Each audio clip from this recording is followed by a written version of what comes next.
जय हिंद दोस्तों। आज हम मध्य प्रदेश उच्च न्यायालय Jabalpur court senior advocate NS. रूप राय सर से परिचर्चा करेंगे।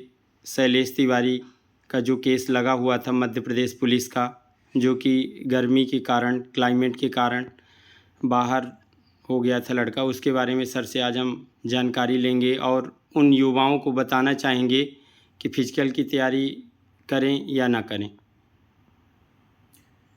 देखिए, शैलेश कुमार तिवारी विरुद्ध मध्य प्रदेश शासन एक याचिका प्रस्तुत करी थी मैंने, जिसमें हाई कोर्ट ने 30/5/2022 को ये अंतरिम आदेश दिया था कि जो रिस्पोंडेंट्स हैं, प्रत्यर्थीगण हैं, मध्य प्रदेश शासन जो है वो याचिकाकर्ता को फिजिकल प्रोफिशिएंसी टेस्ट जो कि दूसरे दिन होने वाला था, 6/6/2022 को होने वाला था, उसमें भाग लेने की अनुमति देंगे और प्रकरण का जो अंतिम निराकरण होगा उस पर ये सारी चीज़ें गवर्न होंगी। परंतु वर्तमान में ये अंतरिम आदेश शैलेश कुमार तिवारी के पक्ष में हुआ था।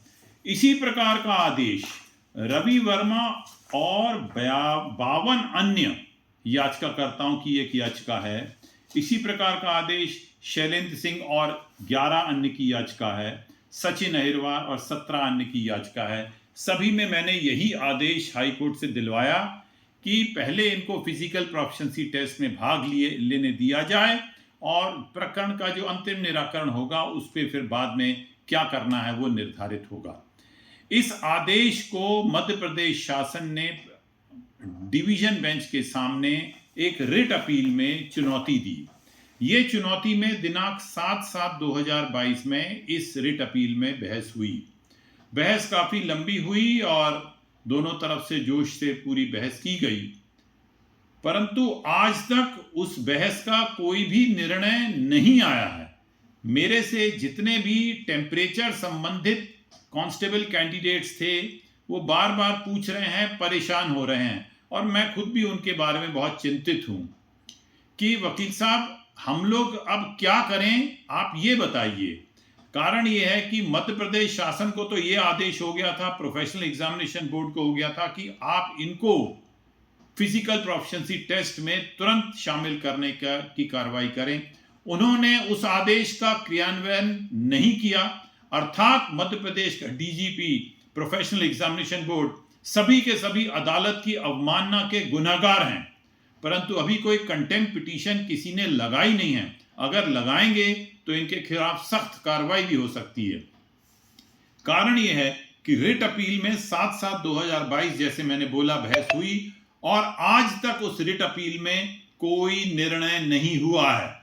ऐसी परिस्थिति में याचिका का जो आदेश है उसे ही क्रियान्वित करना शासन का कर्तव्य था।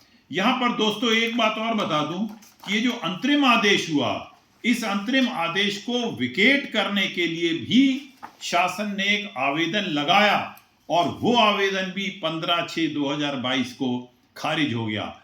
आज की तारीख में यही आदेश क्रियान्वित करना जरूरी था। 30/5/2022 शैलेश कुमार तिवारी का और बाकियों का अलग अलग आदेश में, मतलब ऑल बिफोर 15 जून कि इन सबको फिजिकल टेस्ट में पार्टिसिपेट करवाना था। अब वो डिवीजन बेंच की जजमेंट मुख्य न्यायाधीश और डिवीजन बेंच थी, मुख्य न्यायाधीश जी और वी मिश्रा जी की अदालत में मैंने बहस करी थी। वो कब निर्णय आएगा वो उस पर निर्भर करता है। इसी बीच मैं सभी को ये सलाह दूंगा कि सवेरे उठ के अपनी दौड़ की आदत को बरकरार रखें और ये याचिका आज नहीं कल, देखिए अंतरिम आदेश के खिलाफ रिट अपील गई है, परंतु याचिका का गुणदोष पर अभी निराकरण बाकी है। अर्थात शैलेश कुमार तिवारी का प्रकरण गुणदोष पर अंतिम निराकरण अभी होना बाकी है। इसलिए सभी को मैं सलाह देता हूं कि फिजिकली अपने आप को फिट रखें। किसी भी दिन हाई कोर्ट का आदेश आपके पक्ष में आ जाएगा, आपको दौड़ना पड़ सकता है, और ये सारे लड़के जो दौड़ेंगे इसके फलस्वरूप बाकी जो 6000 वैकेंसीज में लोग सिलेक्ट हुए हैं उनकी सिलेक्शन पर भी विपरीत प्रभाव पड़ सकता है। तो ये सारी बातों को ध्यान में रख के मैं एक और अर्जेंट एप्लीकेशन लगा रहा हूं सभी रिट अपीलों में, सभी रिट पिटीशनों में, कि और कुछ नहीं तो रिट पिटीशन का तो निराकरण किया जाए। क्योंकि रिट अपील तो एक अंतरिम आदेश के विरुद्ध रिट अपील की गई थी।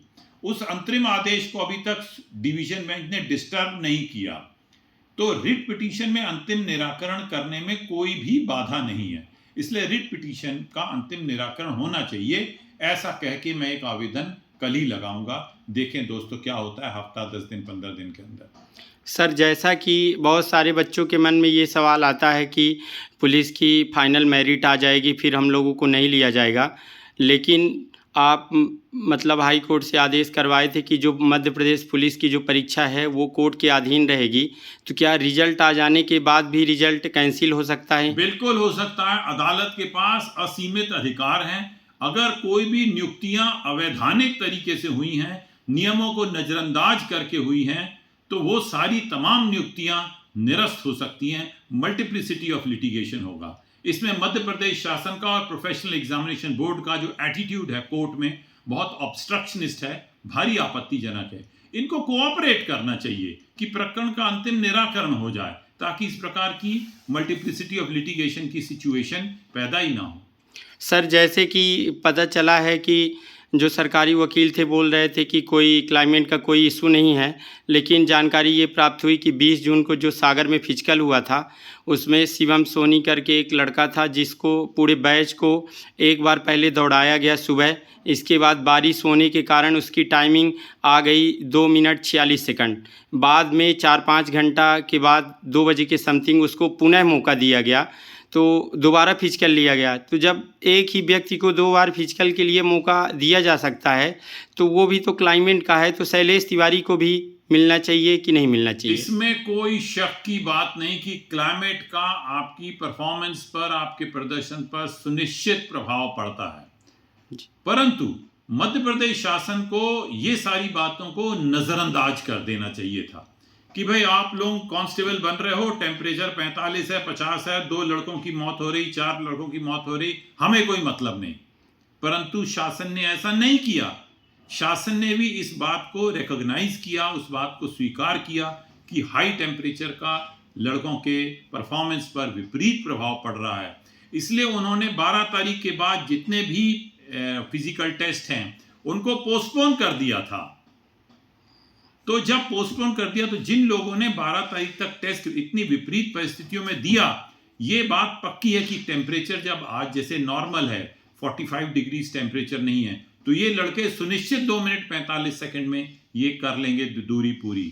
इसलिए ये मैं आपकी बात से एकदम सहमत हूं कि अगर इनको दूसरा मौका दिया जाए तो इनमें से अधिकतर लड़के जिनका टाइम 2 मिनट 50 सेकंड या 55 सेकंड आया होगा वो 2:45 में कर लेंगे, क्योंकि 9 मई से लेकर 12 मई तक परिस्थितियां वाकई बहुत बहुत विषम थी। तो ठीक है सर, जैसा कि आपने युवाओं को बता दिया है कि वो लोग लगातार फिजिकल की तैयारी करें। हाँ। निश्चित तौर पे उन लोगों को सफलता मिलेगी। कोर्ट में थोड़ा सा टाइम लगता है, लेकिन सत्य की हमेशा विजय होती है।